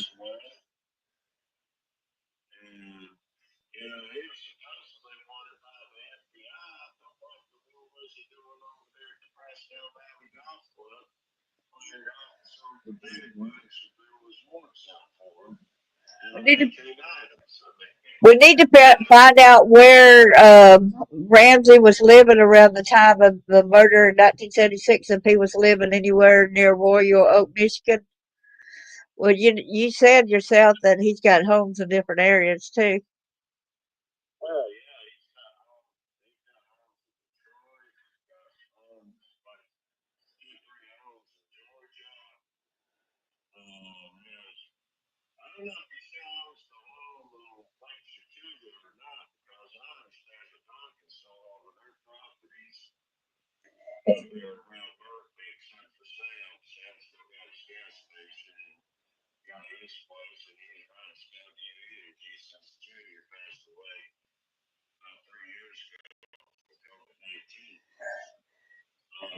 Christian, Christian.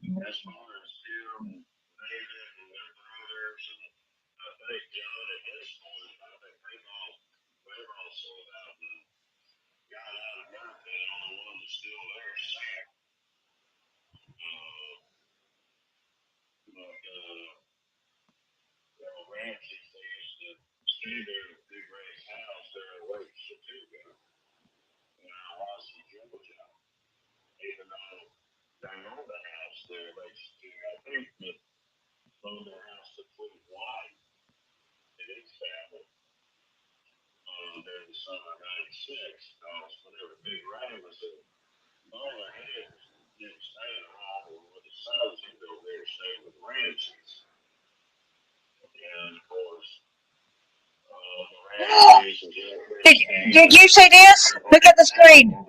Look at the screen.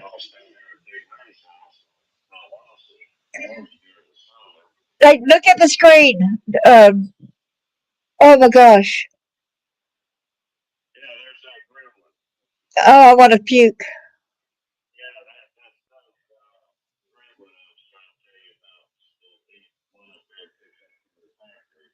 Yeah, eventually a woman came forward with some vital information. She said she saw Tim talking to a man in the pharmacy parking lot. She said Tim and the man were about 2 car lengths away from her. She was able to describe the man she saw talking to the boy whom she believed to be Timothy King. This witness also described the vehicle she believed the man to be driving, a dark blue ANC Gremlin with a white stripe on its side. She called it a hockey strip track. Oh, said police said the man described by witness was between 25 and 35 years old, white with a dark brown haircut and a shag style. He has a mutton chop sideburns, a fair complexion, a husky build. He was driving a late model. And see, should I don't know. We don't have that. Do we have that picture? Do I have that picture in my thing or not? And see if I do. Let me look at my desktop and see if I do have them in here. Oh my gosh.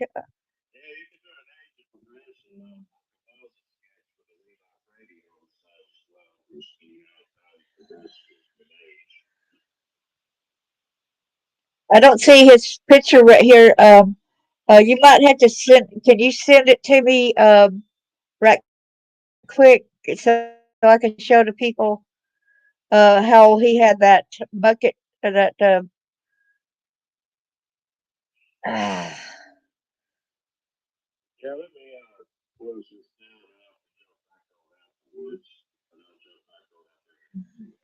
okay, I appreciate it because I think I want to show them that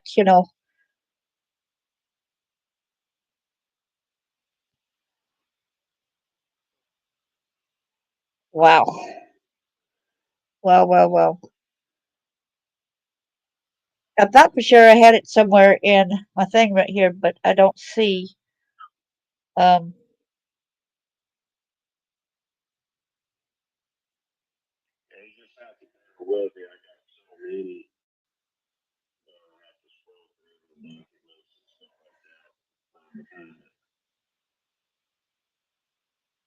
yeah, That's all right.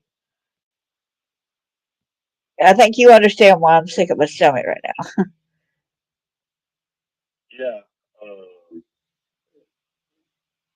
Seeing that again, seeing that vehicle again.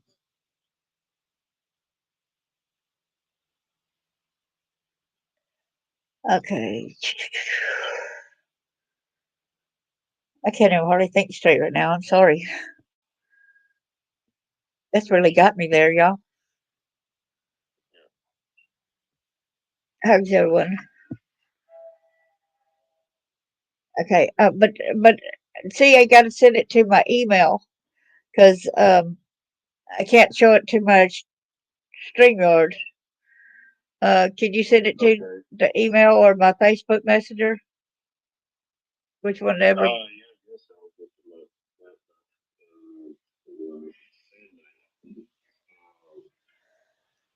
Or let me try to get to my phone right quick and I'll send it to myself, I guess. Yeah, because I wasn't near my computer. Okay, let me download it too right quick and then um, hopefully it's gonna be in my pictures. Let me look right quick.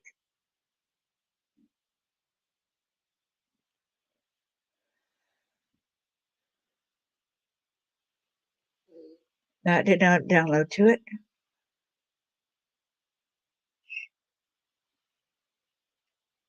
Oh no, why didn't you download? It wants to give me a little bit of an argument. I think my best bet is taking a screenshot of it, you know, since it wouldn't let me download it. So let me do it that way. There we go. And I will edit it and it really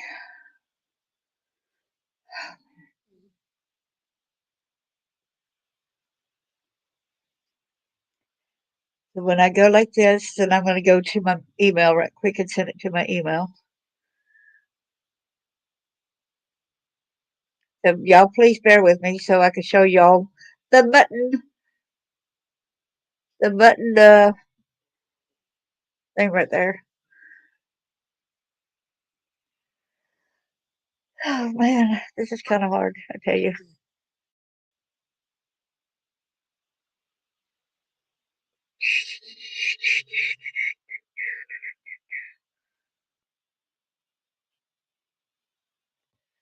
Here is his picture right here, y'all.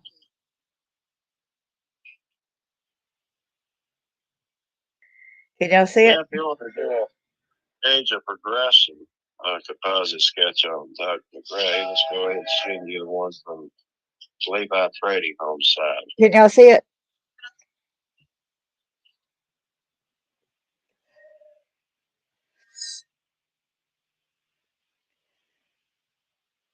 Do y'all see what he was talking about? They say the man described as a witness is before between 25 and 35 years old, white with a dark brown haircut and a shag style head, mutton-chopped sideburns, a fair complexion, and a husky build. Is driving a late blue model AMC Gremlin with white tires. Here you go. There he is.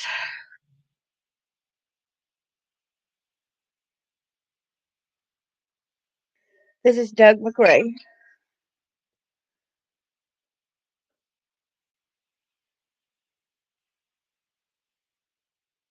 Man.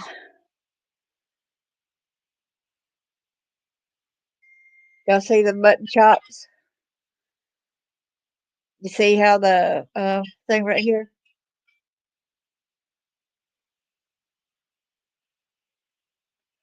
Taking a deep breath.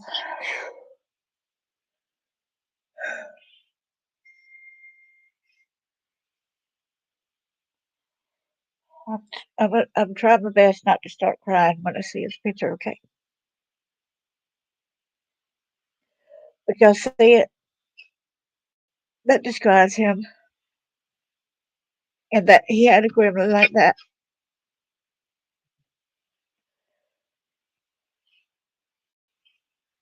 Go. Is he still alive today?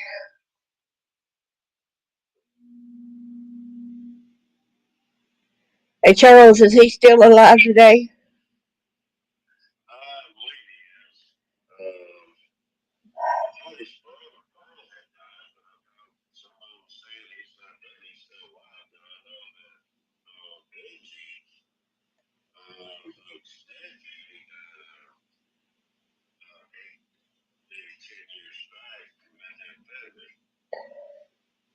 See, see, I do remember Doug. Oh, it's a nightmare. Okay, okay. We got to get Yeah, this story. We got to get these this. guys, they were all over the place. If you ever want to, follow copycat patterns and conduct people like Israel Keys,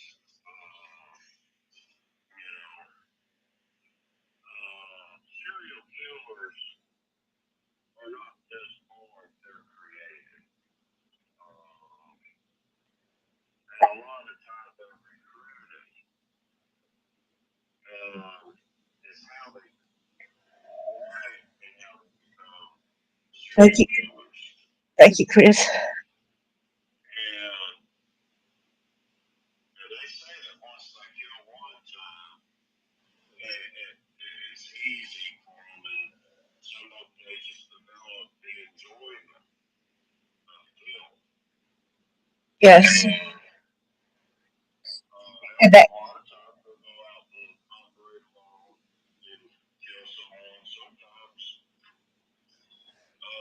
they'll be with their friends and they'll go out and kill them, and still only one of them goes down for crime. and then that car just keep just remembering the flashes of seeing that car coming up partly up the driveway and then backing back up the screaming, and then moving up a little closer, then backing back up, then driving Well, up even. makes sense. And finally, he just left, But it's kind of funny if you looked at that window, which I was looking out, and you looked up at it. It almost looked like an angel standing there with a shotgun. I kid you not. It really looked like somebody standing there with a shotgun as you're coming up the driveway. That could be what scared him off. I'm not sure. It's almost like that's a protective barrier. I don't know why it kept looking like that when I would go up the driveway and see that myself. I'm like, but nobody's not really there. Mm-hmm. Well, whenever they first opened up the four-way there in Murphy, North Carolina, they built the Colonial Plaza Strip Center right there. As you go into, Murphy's a lot more. After you pass the Walker King and restaurants and stuff there, I think the Japanese on the left is Colonial Plaza shopping strip, and they opened that up, built it immediately when they built that four lane there, and of course, Radio Shack opened up, and the owner of the Radio Shack was Stargate Ray, so the customers in Murphy would pass by there in 1975, 1976, and you'd all come see that, blue gremlin.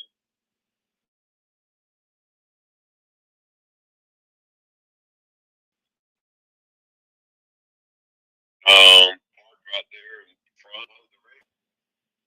And of course, Sam Duncan, he'd go up there and pick up his Cadillac Bronze he always liked. Um, he'd sometimes buy one for a year. He might just go, I think he bought one for 2 years, so the next one he bought for a year, and after that, he just kept changing them every year. He had a real beautiful 1976. He had purchased it was a rose colored. We used to pick at him about when he got finished with his letting sound because that's how long I've been on Sam Duncan. Look, On Sam Duncan since I was 8 years old. look at the composite sketch.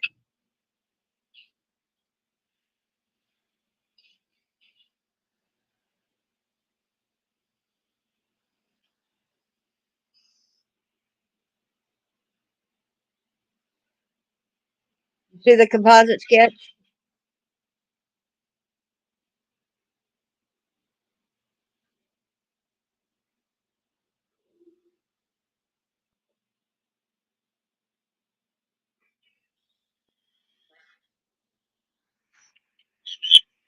And here is Doug McCrae, right? This is Doug McCrae. And here's the composite sketch.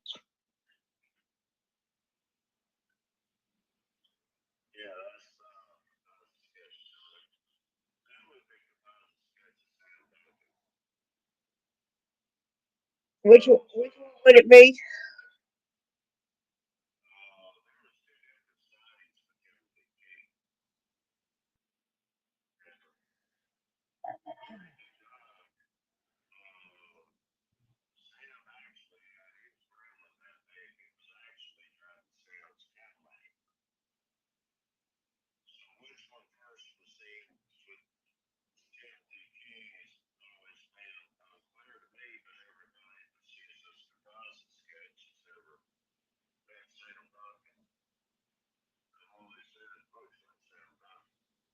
Okay, let's see. Do I have a picture of Sam Duncan in my folder? I don't know. I have to see it.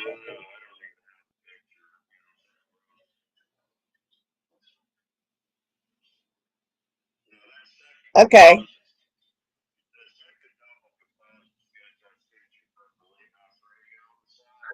Uh huh. Okay, Doug McRae was also involved in Levi's abduction and his homicide. Now, they got the Electrolux branch manager Jim Vickers composite sketch right there by him.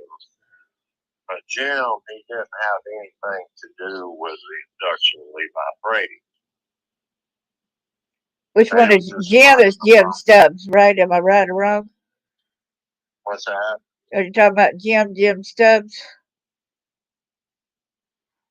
No, Jim Vickers. I'm talking about the abduction of Levi Brady, October 22nd, 1997.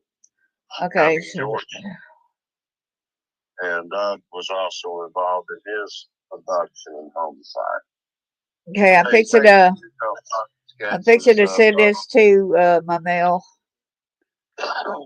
Yeah, they that's like they call it the who are these? Okay, who are these? Who are these two guys in this picture here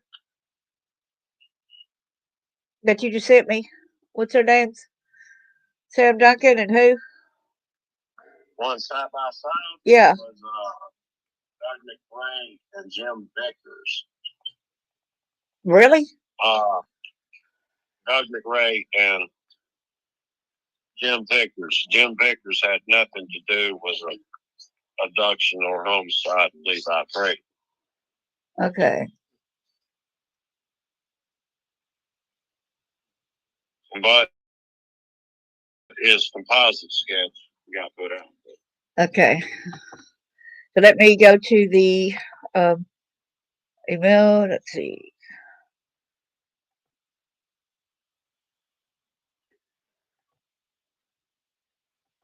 I thought I put Vickers, but it's so here is Doug McRae with a.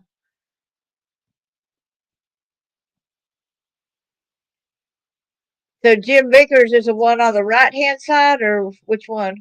Yeah, Jim Vickers, he was the branch manager of Electrolux in Gainesville. They were able to publish it with the branch manager gave me the Okay, the one with. Okay, the one with the hat is. Which one is this with the hat? That's Doug McRae with a hat?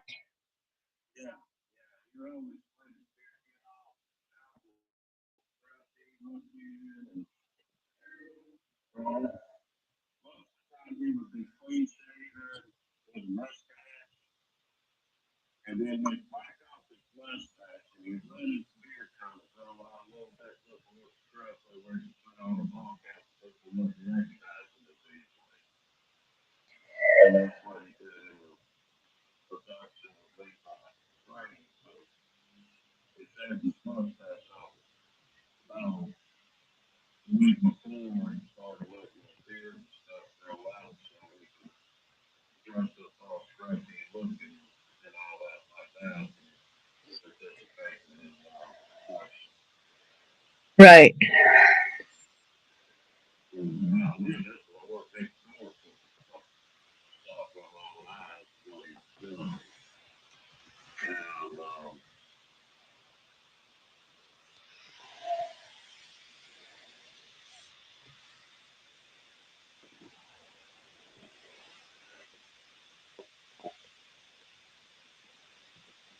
I guess we better close this out because we've been on over 2 hours. So maybe we can. We can get into more. There's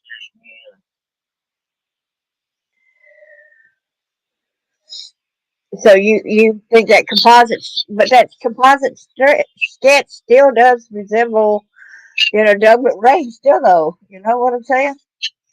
Yeah, the suspect in Karen D. King and suspect in Levi Brady. Yeah. It's still right there, and that was his car. Yeah, that blue gremlin was Douglas Ray. Yeah. Yeah. Mm-hmm. So there we go.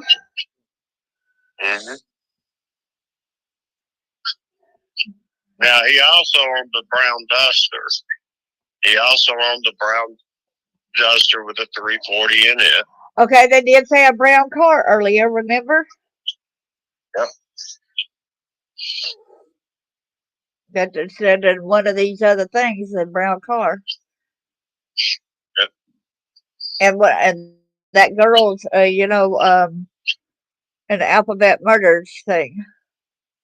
Well, there was a 1974 brown Pontiac Le Mans. It crashed into a train down there in Evergreen, Alabama, chasing me one night. And I made it across the railroad tracks before he wound up crashing in the train. Well, it's luckily the train wasn't really going real fast, but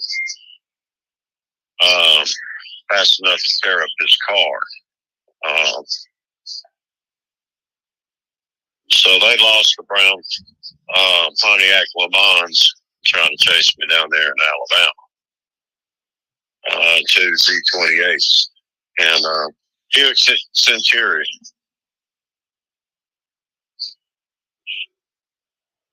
Well, one thing I think is kind of weird. Oh, what's that? But the men, the only ones I've seen with their pictures, all the boys were sexually assaulted. The girls weren't. That was on the top parts up here. Mm-hmm. Yeah, that's kind of strange. Well, I just know that when John Ramsey told my brother Fred and Roger Nance and those other guys how he threw her down and shot her in the face with a shotgun, they just busted out laughing like it was funny. Seriously? Yeah. Shooting a girl in the face and they thought it was funny? If my brother would be sitting there laughing,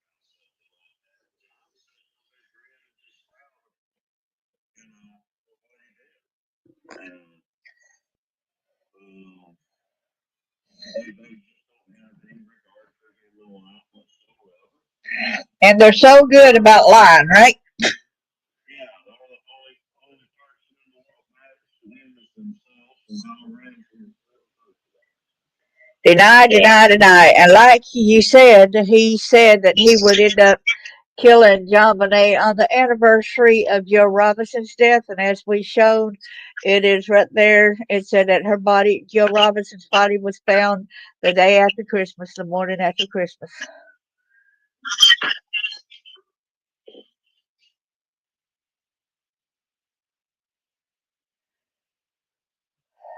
So if he threatened to do it, and then John Bonet. Stuff I need to finish working on and being on your program. Yeah, well, you have a good one and have a blessed day. Goodbye, everybody, and thank you. We'll see you around next time, okay? God bless each and every one. Thank you so much for coming. And Chris, hit me up if you want to talk. Okay? God bless everybody.